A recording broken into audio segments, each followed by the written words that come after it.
زب اسلامی حکومت راولم خو ما ته دا وښایه چې زه کم اسلامی حکومت راولم. دیوبندی اسلامی حکومت، بریلوی اسلامی حکومت، غیر مقلدی اسلامی حکومت، اهل تشیع والے اسلامی حکومت، که پنجپیریانو والے اسلامی حکومت. ما ته دا خبره واضحه کې د هغې نه پس تاسو له اسلامی حکومت راولم. غیر ته بیا څه میلاو شوه؟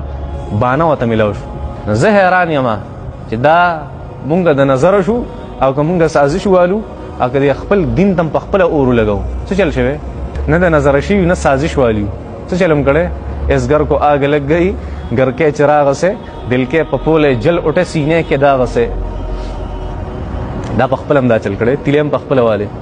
خبره مې دا ذکر کوله چې یاد ساتئ دوه قسمه خلک چې کله د امت زوال شروع شي نو دوه قسمه خلک هغه په معاشره کې پیدا کیږي.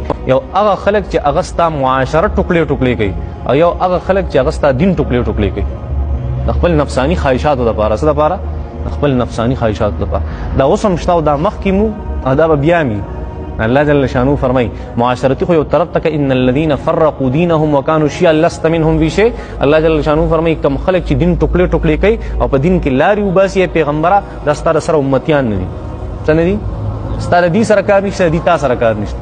نور پکې څه نو خطرناک آیت مبارکه ده. ان الذين بشک هغه خلک فرقوا دينهم خپل دین ټوکلې ټوکلې کړي دي وکانو شيعا او دې ډلې ډلې جوړ شوي لست منهم في شيء ته نه د دینه په هیڅ څیز کې دې سره ستا هیڅ کار نشته. بیا الله جل شانو فرمای تا ورته خبره ورسوله چې اتفاق او اتحاد او زمونږ دین هغه فرقه پرستي نه خوښوي دا تبلیغ او دعوت ته ورته وکړو. اوس نه مني دا خلک نو ته پې زور مه کوه.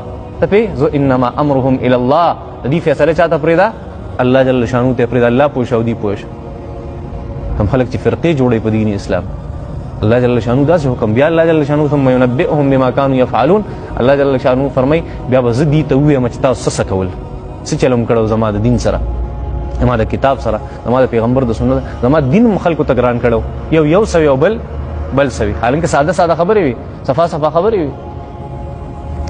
الله جل شانو فرمای ان الذين فرقوا دينهم ان الذين بشک هغه خلک فرقوا دينهم چې هغې خپل دین ټوکلې ټوکلې کړی. دا دوو طرفونو ته اشاره کوي الله جل شانو په دې آیت کې. فرقوا دينهم چې خپل دین ټوکلې ټوکلې کړی. نو مثال بطور مثال هم پیش کوي الله جل شانو، بطور تعلیم او دعوت هم پیش کوي الله جل شانو. بطور مثال څنګه پیش کوي؟ ستاسو نه مخکې یهودیان او عیسایان تېر شوي. یهودیان د هغې کتاب یو تورات، حالانکې بیا هم هغې فرقې او دین ټوکلې ټوکلې کړو. ستاسو نه مخکې یو ډله تېر شوې ده نصرانیان، عیسایان، د هغې کتاب یو، د هغې پیغمبر یو، هغې بیا هم ټوکلې ټوکلې په فرقو کې تقسیم شوي. د دې سره ستاسو کار نشته، دې فکر مه کوئ پیغمبره. او دې امت ته الله جل شانو تعلیم ورکوي چې ان الذین فرقوا دینهم وکانوا شیعا لست منهم فی شیء. ستاسو الله هم یو دی، ستاسو پیغمبر هم یو دی، ستاسو دین هم یو دی، ستاسو کتاب هم یو دی.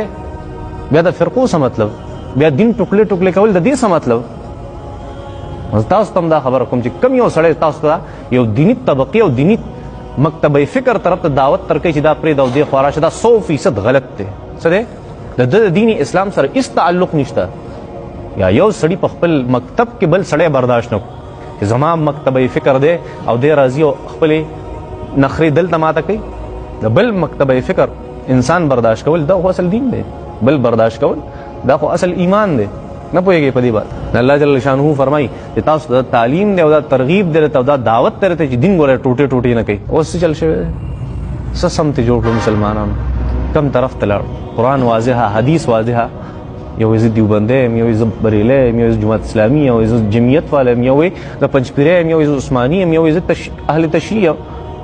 داسې عجیبه دې څه مطلب؟ الله جل شانو فرمایي ان الذين فرقوا دينهم کوم خلکو چې دین ټوکلې ټوکلې کړی دی وکانو شیعا او دې ډلې ډلې لست منهم فی شیء. پیغمبر دې سره ستا هېڅ کار نشته. د براعت اعلان ته وکړه پیغمبر وایي زما سره ستاسو سره کار نشته. که تاسو کې فرقي که ته فرقو والې ستا سره مې هېڅ کار نشته. نبي علیه السلام دې ته تا ته دا دعوت تا ته دا تعلیم در کومه چې دین د براعت اعلان وکړه کوم خلک چې فرقو کې تقسیمي.